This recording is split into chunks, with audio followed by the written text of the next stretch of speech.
بسم اللہ الرحمن الرحیم۔ السلام علیکم ورحمۃ اللہ۔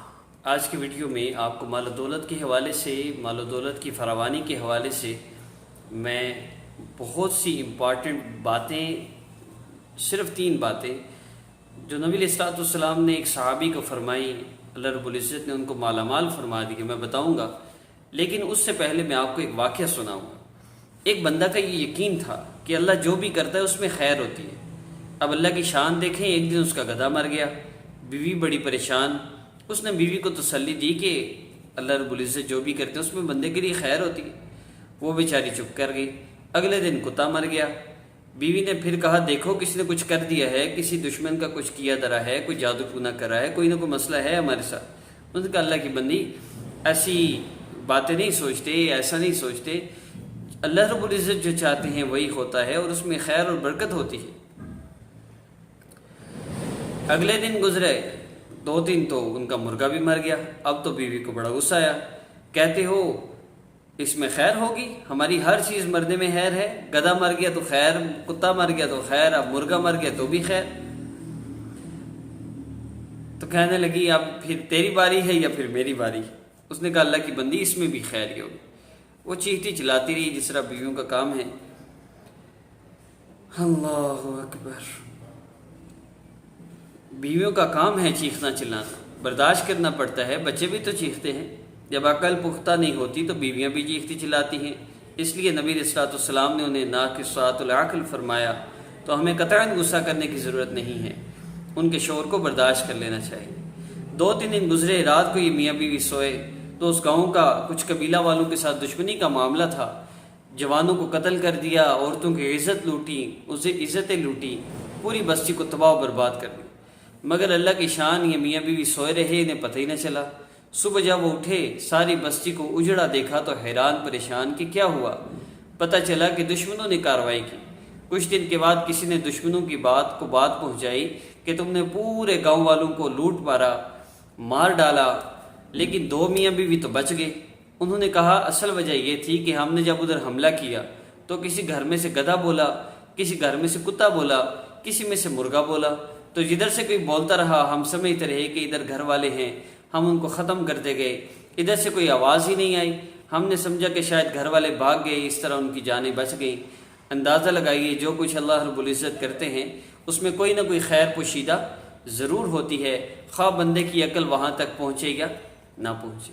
اللہ رب العزت سے مال و دولت کی فراوانی مانگنی ہے، اعمال کرنے ہیں، ہمارا کام اللہ رب العزت سے مانگنا ہے۔ اور حدیث مبارکہ کے مطابق جو بندہ رب تعالیٰ سے نہیں مانگتا اللہ تعالیٰ اس سے ناراض ہو جاتے ہیں۔ مانگنا ہے لیکن دعاؤں کی قبولیت کے لیے ان اعمال کو بھی اپنانا ہے جو دعا کی قبولیت میں اصل شرط ہیں، اور ان اعمال کو چھوڑنا ہے جو دعا کی قبولیت میں رکاوٹ ہیں۔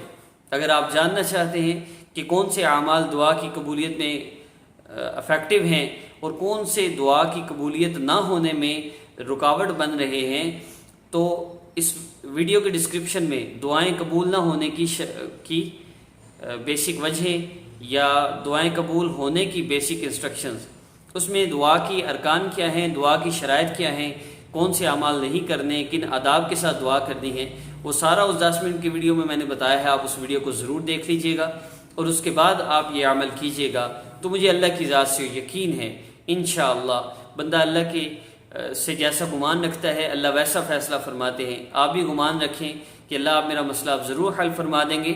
میں ان آداب کے ساتھ دعا کرنے لگی ہوں۔ پھر آپ نے کیا کرنا ہے، یہ عمل کر لینا ہے، اس عمل کو، اس ویڈیو کو دیکھنے کے بعد ان شرائط کے مطابق اس عمل کو کر لیجئے۔ انشاءاللہ رب تعالیٰ سے مانگتے رہیے، 3 دن کے اندر آپ خیر و برکتیں اپنی زندگی میں دیکھیں گے۔ یاد رکھیے مال کا بڑھ جانا یہ کثرت ہے، برکت نہیں۔ کثرت میں مال پورا نہیں ہوتا، کوئی نہ کوئی مسئلہ بن جاتا ہے۔ برکت والا مال تھوڑا بھی پورا ہو جاتا ہے۔ اللہ سے مانگیے، کثیر بھی مانگیے لیکن برکت والا مانگیے۔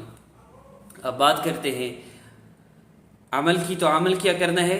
عمل عشاء کی نماز کے بعد، تہجد کے وقت یا فجر کے بعد کرنا ہے۔ اگر ان 3 اوقات میں آپ کو ٹائم نہ ملے تو پھر عصر کی نماز کے بعد بھی آپ کر سکتے ہیں۔ 3 مرتبہ آپ نے 2 رکعت نفل حاجت کی نیت سے پڑھ کے 3 مرتبہ آپ نے درود پاک پڑھنا ہے۔ اس کے بعد آپ نے اللہ رب العزت کے اسماء مبارکہ یا رزاق یا اللہ، یا غنی یا اللہ، ان 2 اسماء مبارکہ کو پکارنا ہے اللہ کو، یا رزاق یا اللہ، یا غنی یا اللہ، اللہ رب العزت کو پکاریے۔ 33 مرتبہ ٹوٹل تعداد ہے۔ 33 مرتبہ سے پہلے دل کی کیفیت بدلے، سٹارٹ میں اور ہوتی ہے، جب آپ یوں اللہ کو پکاریں گے نا آپ کے دل کی کیفیت بدلے گی، تو 33 مرتبہ تک دل کی کیفیت بدل جائے تو 33 مرتبہ مکمل کر کے دعا کر لیں۔ اگر کیفیت نہ بدلے تو 33 کے بعد اس وقت تک ذکر کیجئے جب تک دل کی کیفیت نہ بدلے۔ جب کیفیت بدلے تو یہ قبولیت کا وقت ہے، دعا کر لیجئے۔ نبی علیہ السلام نے ایک صحابی سے فرمایا جس کا مفہوم ہے جب تم دعا کرو اللہ کی تعریف بیان کرو، اس کے بعد مجھ پہ درود پاک پڑھو، اس کے بعد پھر جو چاہے مانگ لو، آخر میں پھر درود پاک ضرور پڑھیے گا۔ آج کا یہ عمل بہترین عمل ہے۔ آپ کو ویڈیو پسند آئی ہے تو ویڈیو کو لائک کیجئے، عمل کی اجازت کے لیے چینل کو سبسکرائب کیجئے، اپنی والدہ کا نام کسی کو نہ دیں، اپنی تصویر نہ دیں، اور جو آپ سے کہتا ہے ہم آپ کے مسئلے حل کرتے ہیں ایسے لوگوں سے بالکل رابطہ نہ کریں۔ السلام علیکم ورحمۃ اللہ وبرکاتہ۔ اور مجھے کمنٹ ضرور کیجیے گا آپ کا مسئلہ پہلے دن ٹھیک حل ہو گیا، دوسرے دن ہوا یا تیسرے دن ہوا۔ السلام علیکم ورحمۃ اللہ۔